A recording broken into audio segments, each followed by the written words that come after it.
So I hear you'd like to Roman history. No, no, no, no, no, no, and all that. I've been invited by your wonderful history teachers to talk you through a little bit about how to apply your Latin, however much you might have, to the study of Roman history. So I do trust that your history teachers have introduced you to what constitutes Roman history and the act of Roman historying. I do hope I can add a little something something to your experience, but it might be worthwhile to have a little bit of a chat as to what exactly constitutes that Roman historian's experience. So, you're out and about, and bum, you're looking around, and suddenly you see a woman of noble aspect, given her golden hairnet and earrings, and perhaps a sagely look in her eyes, with a stylus at the ready to chisel her letters, her poetry, her writings into the wax tablet in front of her, the tabula.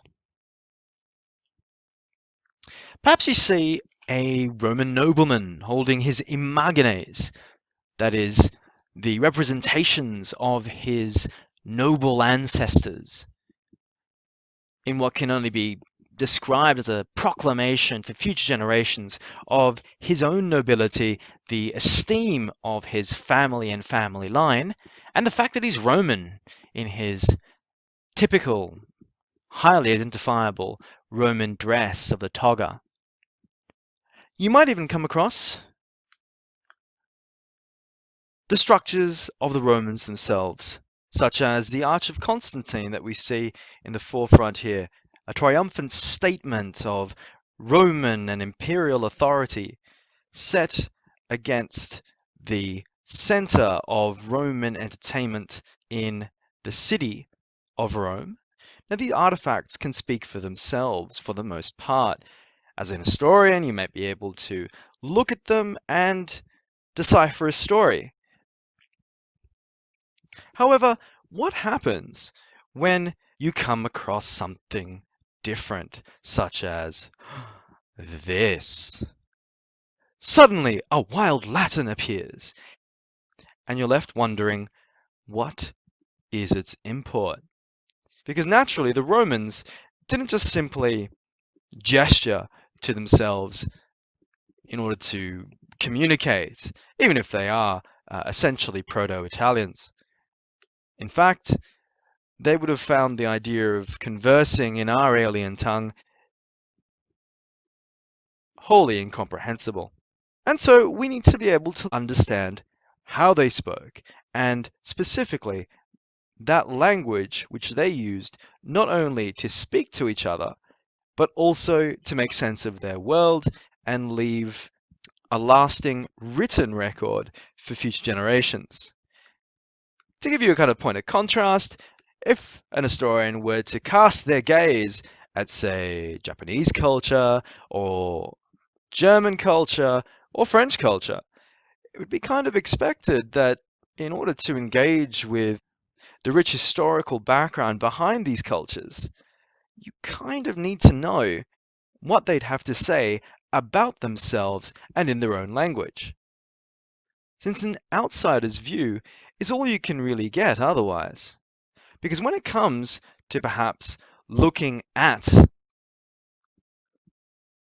the various artifacts that a culture might produce, if we don't understand their language, then we can't really engage with the agakure that we have here, outlining the bushido, the way of the warrior in Japanese, or alternatively, the great memorial with glorious Germania personified, commemorating the war dead of Germany, or the new Pantheon, a humanist take on the old Roman pantheon. And so this will be a short introduction on how to Latin. giving you a short guide on how to deal with inscriptions in Roman history and why knowing their language enriches our understanding of their culture. Let's start with something small. Here we have a denarius. Let's start with the SPQR that we have seen together with the aquila, that is eagle, in previous slides. That SPQR is perhaps the most recognizable Latin that you can come across as a Roman historian, and one that is still used to this day in Italy, in Rome. The Rome City Council still adorn their official buildings and communications with that SPQR as a nod to their Roman heritage. And it stands for the longer phrase of Senatus Populusque Romanus, or the Senate, Senatus, since there's no real word for the in Latin, it's just assumed, and que, the people, populus, giving us words like population in English, of Rome, or the Roman people, Romanus populus. Pax simply means peace. For those doing French, this might already be familiar to you, since it comes into French directly. Et meaning and. Over here, like we see down the bottom as well, we've got libertas. Nice little hint. If you've got that TAS ending, it almost always gets translated with a Y ending in English. So libertas, giving us liberty, freedom. Now, on its own, we might look at this and think, oh, that's cool. Coins, ancient coins used in the Roman Empire. But together with the Latin that we have here, we can identify, yep, it's Roman, and it has with it some wishes for both peace and liberty, together with a hint at a Greek god turned Roman, Aesculapius, god of health, as a nod to a very tumultuous time in the Roman Empire in 68-69 CE, when the Emperor Nero was unceremoniously removed from office, and there was a general desire for precisely what we see on that coin, peace and liberty amongst the Senate and the people of Rome. Speaking of Aesculapius, and now we have an inscription on this piece of stone. Before we get started, a lot of inscriptions will have these little dots that I've highlighted here, which kind of indicate that words are separated. It's not always necessary, especially when you can put a new word on a new line, but when a mason is charging you for each space on a stone slab, and each additional letter is going to cost something a little bit extra, you want to save as much space as possible for the letters.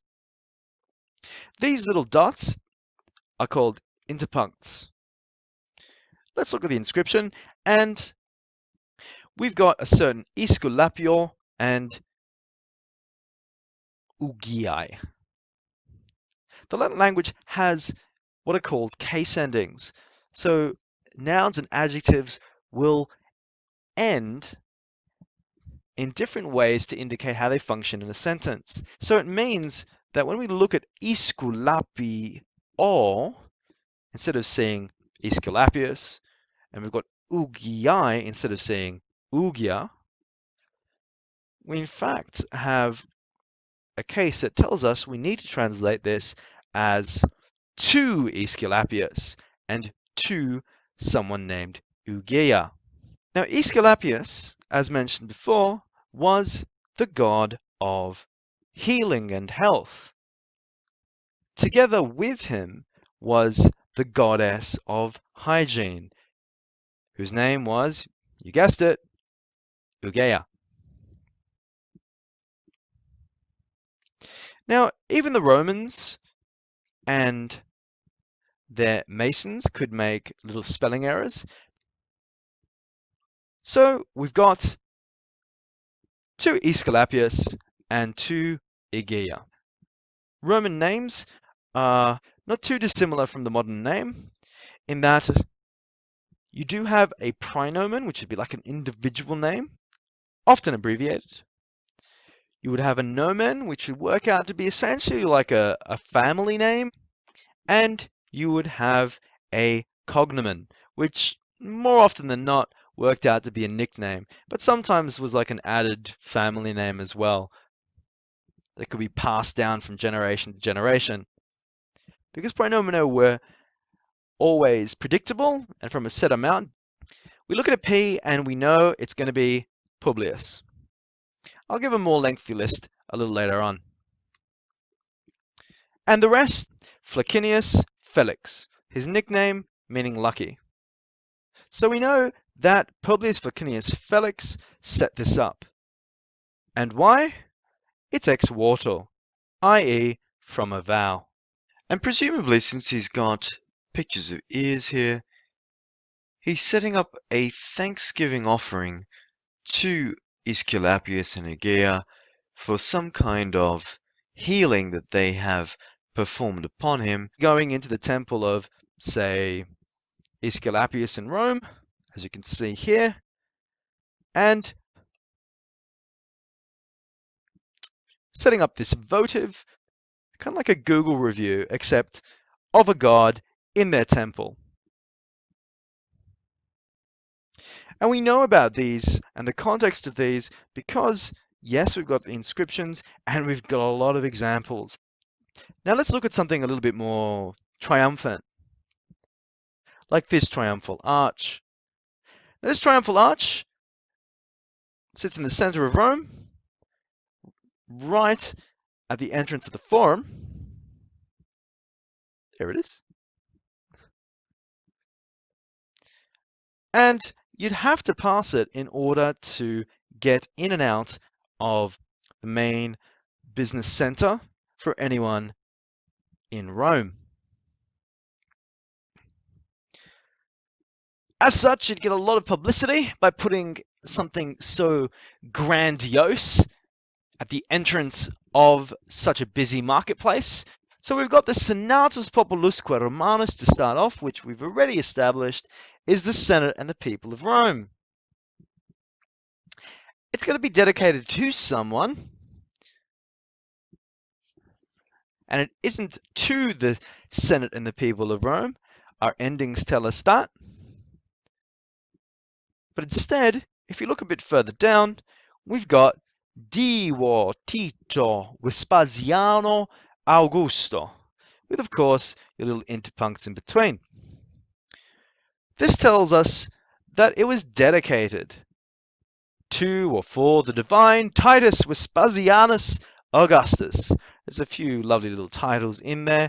Divine's always helpful, but we've also got his praenomen, his name is Titus, and his family name of Vespasian. Nicknamed Augustus, if you will, because he was given that title as successor to his imperial daddy. There he is. So already we can work out a context for who exactly this arch was made. And we can also recognize his familial lineage. Just to make it a bit clearer, we've got Divi Vespasiani and Filio. That F being, well, not in the chat, but rather for here, son. The son of the divine Vespasianus. Here he is. Might be able to see the family resemblance. Now, they're divine because the Roman emperors had a tendency of making their imperial predecessors, gods, because it's always nice to be descended from a god.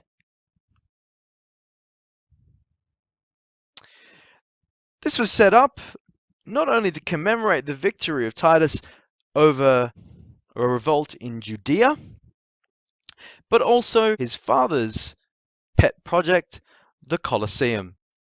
Funnily enough, just a bit FYI, not named for its large size, but rather the Colossus of Apollo, the massive statue that's right next to it.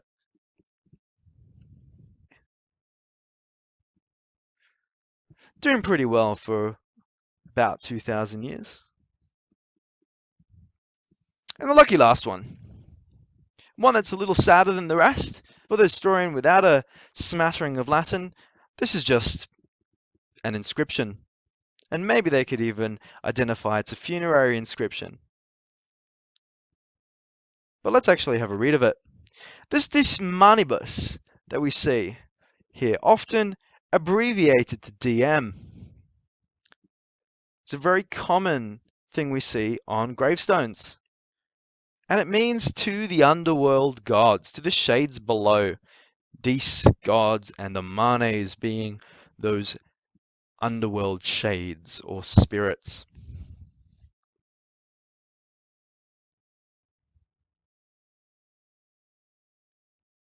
If we look over to the next line, we've got the dedication. The dedication of an individual to these underworld gods. And that individual is a person named Minucia Suavis. Now, Minucia, that A ending there, and only two names, was a woman. So we have now not just some funerary inscription, but a funerary inscription for a woman, which happened to be the wife of a certain, you see that P there, standing for Publius Sextilis Campanus.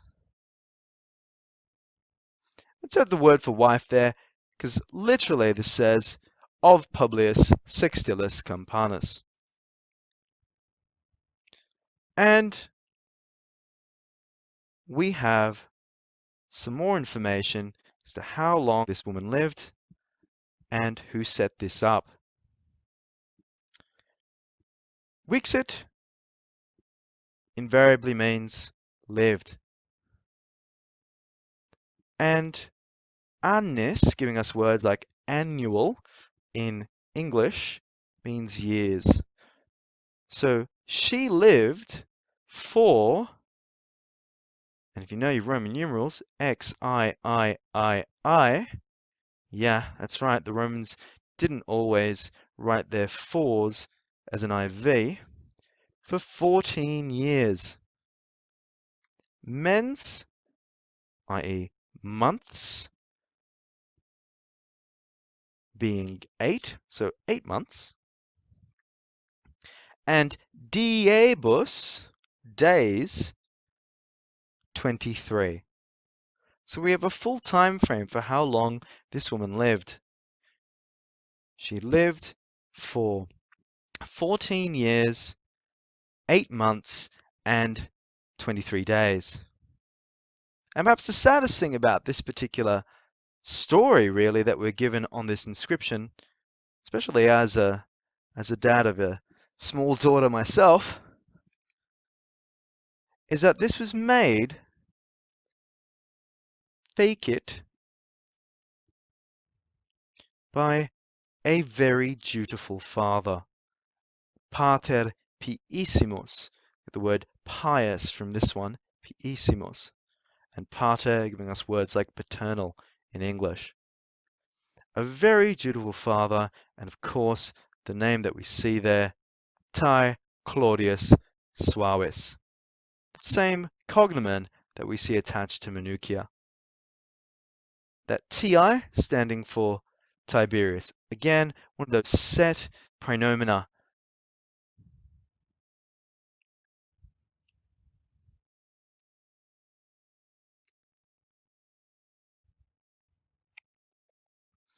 the full inscription bearing a likeness of the man's young daughter. Hopefully you learnt a thing or two how helpful having even a smattering of Latin will be in understanding the Roman world and inquiring, if you will, into Roman life. History, after all, comes from the Greek word historiein, to inquire. In sum, though, spark notes of this little talk. SPQR means the Senate and the people of Rome. Ex voto means from a vow, a votive offering. Note that Roman citizens had three names, a praenomen, nomen, and cognomen, and those praenomina are always set. F stands for filius, or son. Diem stands for dis manibus, to the gods of the underworld. Vixit means live. Annis means for however many years. Mens means for however many months. And diebus for however many days. Facit meaning made. And usually you have to insert a this in English. And those dots, yeah, they're called interpuncts. So if we turn ever so briefly to that initial wild Latin that appeared, with a knowledge of Latin, you might be able to make out a much grander tale than this just being a simple inscription, possibly about someone or something named Margarita, and rather learn a little bit about one Roman man's love for a beautiful dog that he once owned, who he called Margarita, or his pearl. I won't read through this, you can do that at your own leisure if you're interested, but it does put things into perspective. With a smattering of Latin, what was once completely unintelligible becomes a story that tugs at the heart and one worth commemorating. Oh, and I made the dog spin. Whee! And grow. Thank you so much for your attention. All the very best for your assessment and happy Roman history. Valete. Goodbye.